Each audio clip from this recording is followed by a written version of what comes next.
हाँ, good evening students. आज के टॉपिक में हम आपको इस पे हीट के दो टाइप्स होते हैं। एक आपका होता है इस पे हीट गैस कांस्टेंट प्रेशर और कांस्टेंट वॉल्यूम, इन दो के बारे में आपको समझाया जाएगा।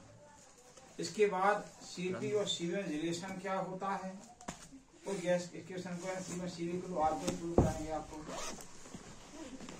तो पहले देखिए हेडिंग इसमें इस पे heat of a gas as a constant volume. Constant volume में इस पे हीट और गैस कहलाती क्या है इसके बारे में राइटिंग पैड तो नहीं चलेगी मेरे पास में। It's defined as the amount of heat required to raise the temperature of a gas थोड़ी writing pad 1 gram of a gas to 1 degree Celsius। 1 gram of gas का टेम्परेचर 1 डिग्री सेल्सियस इंक्रीज करने में जो amount of heat की आवश्यकता होती है constant volume पर, उस हम इस पे हीट ऑफ गैस ऐसा कांस्टेंट वॉल्यूम कहते हैं। इसे स्मॉल सी सफिक्स में भी से रिप्रेजेंट करते हैं। अगर मोलर पे हीट बोल दिया जाए तो 1 ग्राम की जगह 1 मोल लिखना पड़ता है और सिर्फ से पूरे पर एक जैसे रहेंगे। अगर आप दर्शन पूछिए जाए मोलर पे हीट की रचना बताइए कांस्टेंट वॉल्यूम क्या लिखेंगे आप? देखिए ये सब लिखेंगे हम। It is the defined as the amount of heat required to raise the temperature of a gas. 1 gram लिखा है, 1 ग्राम की जगह हम क्या लिख देंगे कि 1 ग्राम की जगह 1 मोल लिख देंगे केवल, और सेम टू वही लेंगे रहना है। 1 mole of a gas through 1 degree Celsius at constant volume. It is represented by capital C suffix में V। अगर 1 ग्राम लिखा है तो स्मॉल सी सफिक्स में V लिखेंगे सिंबल हम, और 1 मोल लिखा है देखिए तो हम कैपिटल C सफिक्स में V लिखेंगे। बात समझ आपको? देखिए अगर 1 ग्राम लिखा है तो स्मॉल सी लिखते हैं, और मोलर लिखा है तो कैपिटल सी लिखते हैं। 1 ग्राम की जगह 1 मोल लिख दिया जाए तो मोल इस पे हीट कहलाती है।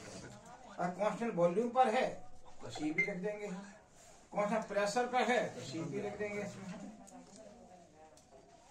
ऐसी आपको इसमें लिखनी है नंबर 2 में स्पेसिफिक हीट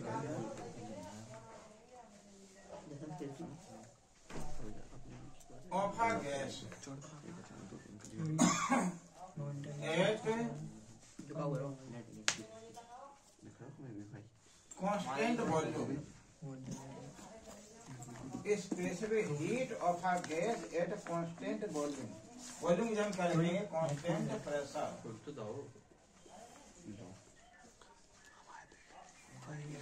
कांस्टेंट प्रेशर हम इसके बारे में लिखेंगे। इसकी डिफरेंस क्या बनाएंगे आप लोग खुद समझिए। देखिए यही लैंग्वेज रहनी है इसमें। It is defined as the amount of heat required to raise the temperature of 1 gram of gas through 1 degree Celsius constant volume लिखा है। ये वॉल्यूम हम क्या रखेंगे कांस्टेंट प्रेशर बोल रहे हैं केवल। ये सारे वर्ड एक जैसे लिखने हैं आपको, जो इसमें लिखी वो इसमें लिखेंगे हम। देखिए यहाँ कांस्टेंट वॉल्यूम लिखा है, हम कांस्टेंट वॉल्यूम की जगह कांस्टेंट प्रेशर लिखेंगे। इसका सिंबल क्या है? सी सफिक्स में भी लिखा है, का सी सफिक्स में भी सिंबल हो जाएगा। अगर मोलर स्पेसिफिक हीट बोला जाए तो हम 1 ग्राम की जगह क्या लिख देंगे हम 1 मोल लिखेंगे, और कांस्टेंट वॉल्यूम की जगह कांस्टेंट प्रेशर लिखेंगे। ये जैसा आपका इस पे हीट कांस्टेंट वॉल्यूम, इस पे हीट ऐसा कांस्टेंट प्रेशर हो गया। अब इनकी भी रिलेशन क्या है?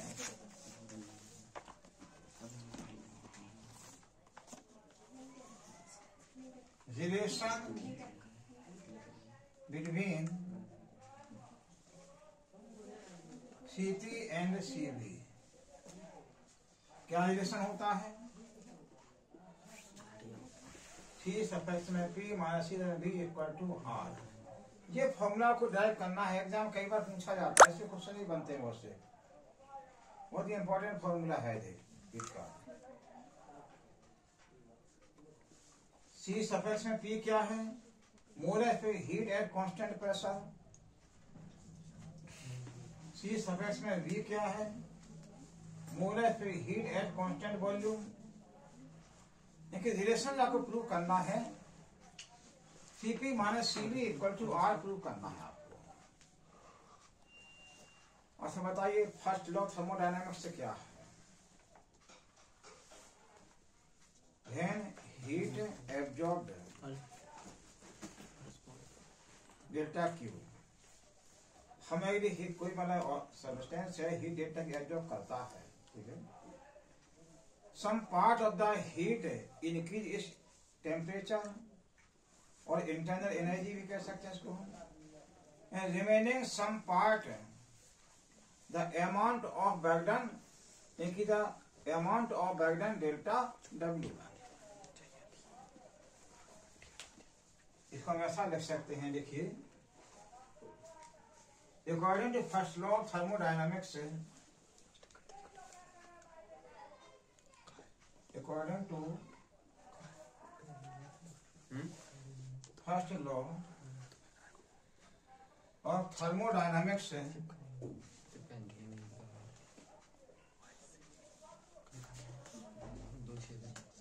थर्मोडायनामिक्स देखिए क्या है इसमें, थर्मोडायनामिक्स क्या होता है? देखिए the heat required, heat supply delta Q, heat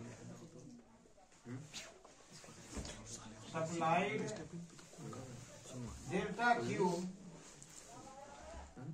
is used partially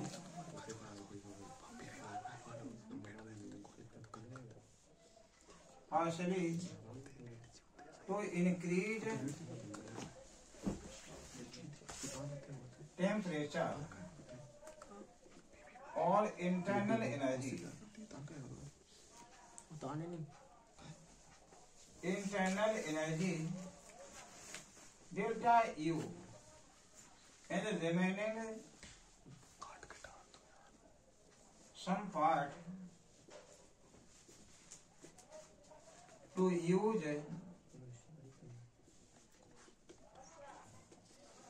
amount of back done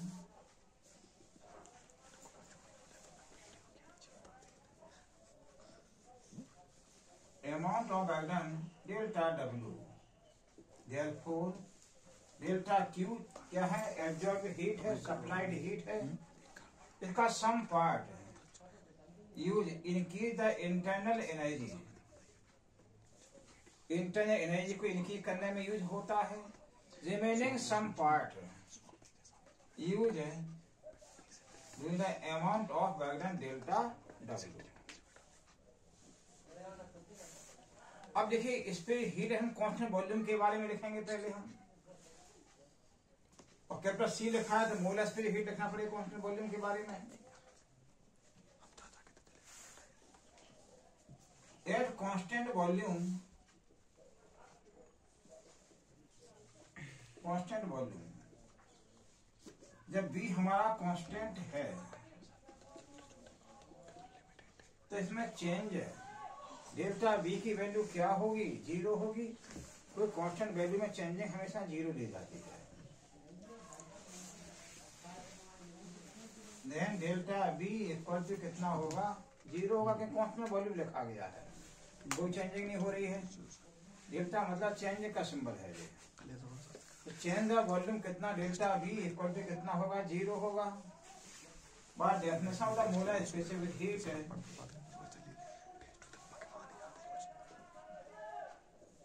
bye definition of है molar specific heat C suffix में B इक्वल टू क्या है? मोलर स्पेसिफिक हीट देखिए, the amount of heat equal to raise the temperature of 1 gram की जगह 1 मोल लिखेंगे हम, 1 mole of a gas through 1 degree Celsius at constant volume. Cv equal to कितना है? Amount of heat delta Q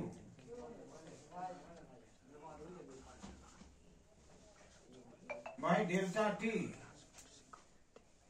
eight constant volume. Suffix में क्या लिखेंगे हम? V लिखेंगे। अब देखिए फर्स्ट लॉ और थर्मोडायनामिक्स से हम इसकी वैल्यू पुट करेंगे। डेल्टा E Q की वैल्यू कितनी है? डेल्टा U है, पर डेल्टा W कितना होता है? डेल्टा U प्लस का डेल्टा W की वैल्यू होती है P डेल्टा V होती है। Press into change in volume होता है, और चेंज इन वॉल्यूम तो यहाँ पर 0 है, यहाँ कितना प्लस का 0 लिखेंगे अपॉन में डेल्टा T एट कांस्टेंट क्या लिखेंगे हम? वॉल्यूम लिखेंगे। इस तरह से हमारा Cv इक्वल टू कितना आ गया है? Delta U by delta T respect में V लिखा है। सब V लिखा है तो सबस्क्रिप्ट वॉल्यूम कहते हैं इसको। V drop the subscript volume V। आप सभी वॉल्यूम सफिक्स में V लिखा है, इसको ड्रॉप करके हटा सकते हैं। क्यों हटा सकते हैं? Because internal energy in delta U depend only its temperature. इसका वॉल्यूम प्रेशर से इससे कोई इसका लेना देना नहीं होता है। किससे संबंध है? केवल रिलेशन किससे? इसका टेम्परेचर से है। तो हम यहाँ पर क्या लिखेंगे? V ड्रॉप सब स्क्रिप्ट वॉल्यूम V। हम वॉल्यूम V को हटा सकते हैं बिकॉज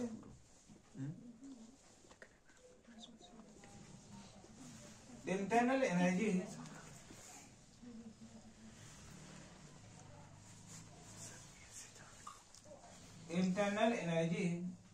डिपेंड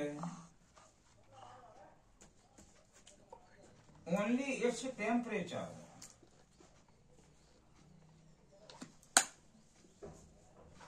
तो इंटरनल एनर्जी कहां पर इस पे डिपेंड करती है? ओनली इट्स टेम्परेचर पे डिपेंड करती है।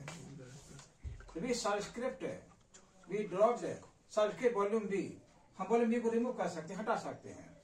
तो हमारा इस तरह से Cv की वैल्यू कितनी हो जाएगी? ध्यान रखना कैपिटल C लिखना है कि मोलर स्पेसिफिक हीट के बारे में कह रहे हैं यहाँ पर। Cv इक्वल टू कितना हो जाएगा? Delta U by delta T लिखेंगे हम इसमें। ये सफिक्स में V लिखा है, इसको हम ड्रॉप कर देंगे, हटा देंगे। बिकॉज डेल्टा U यानी internal energy depend only its temperature, इसी के टेम्परेचर पर ही डिपेंड करती है। ये बात फिर से समझ लीजिए, फिर से आप लिखिए। पहले हम इस पे heat of a gas constant volume के बारे में लिखेंगे। It is defined as the amount of heat required to raise the temperature of a gas और 1 ग्राम ऑफ अ गैस। ये ग्राम लिखते हैं तो हम इसका क्या बोलते हैं? इस पे हीट कांस्टेंट वॉल्यूम का सिंबल होता है स्मॉल c सफिक्स में भी लिखेंगे। इसी की जगह का मोलर पे हीट बोल दिया जाए तो पूरे वर्ड एक जैसे रहेंगे। सिर्फ 1 ग्राम की जगह हम 1 मोल लिखेंगे मात्र, और सिंबल स्मॉल Cv की जगह कैपिटल C भी लिखना पड़ेगा आपको। क्या लिखेंगे हम? मोलर स्पेसिफिक हीट की is defined as the amount of the heat required to raise the temperature of 1 mole of a gas to 1 degree Celsius at constant volume is represented by capital C suffix में भी। अगर इस पे heat of a gas at constant pressure में लिखा जाए, pressure का heat definition रहेगी पूरी। It is defined as the amount of the heat required to raise the temperature of 1 gram of a gas at through 1 degree Celsius at constant. तो volume लिखा है कि वॉल्यूम जब प्रेशर बोलेंगे मात्र। कांस्टेंट प्रेशर इसे डिवाइडेड बाय C सफिक्स में P लिखेंगे। अब हमें इनके बीच रिलेशन लिखना है। Cp और Cv के बीच रिलेशन क्या होता है? क्या होता है? Cp minus Cv equal to R होता है। स्टार्टिंग करेंगे हम फर्स्ट लॉ थर्मोडायनामिक्स से। फर्स्ट थर्मोडायनामिक्स क्या है कि हीट एब्जॉर्ब करी आपने किसी सबस्टेंस में, तो डेल्टा की हीट एब्जॉर्ब की। इस हीट का यूज 2 पार्ट्स में होता है। Some part of the heat increase temperature delta T। तो टेम्परेचर इंक्रीज करेंगे तो उसका इंटरनल एनर्जी इंक्रीज होगी। अगर हीट एब्जॉर्ब की गई है तो इंटरनल एनर्जी इंक्रीज होती है, हीट रिलीज की गई है तो एनर्जी डिक्रीज होती है वहां पर। यहाँ हीट एब्जॉर्ब की गई, कितनी हीट एब्जॉर्ब की गई? डेल्टा की हीट एब्जॉर्ब की गई है। इस इंटरनल एनर्जी डेल्टा ई, इन्हीं के करने में सम पार्ट इसका चला जाएगा। Remaining some part, remaining heat जो बची है इसमें, डेल्टा की डेल्टा हटा देंगे, रिमेनिंग हीट जो बची है, doing the amount of work done, delta W में इसका यूज होता है। इस तरह से इस हीट का दो पार्ट में यूज होता है, डेल्टा यू में और डेल्टा डब्ल्यू में। तो delta Q equal to delta U plus का डेल्टा डब्ल्यू होता है। अब डेल्टा डब्ल्यू क्या है? Work done, pressure into change in volume होता है इसका formula, P into delta V होता है। और हम पहले कांस्टेंट वॉल्यूम सीधी पर निकाले, स्पेशल हीट की फाइंड कर रहे हैं। अगर वॉल्यूम कांस्टेंट है आपका, बी कांस्टेंट है, चेंज इन वॉल्यूम डेल्टा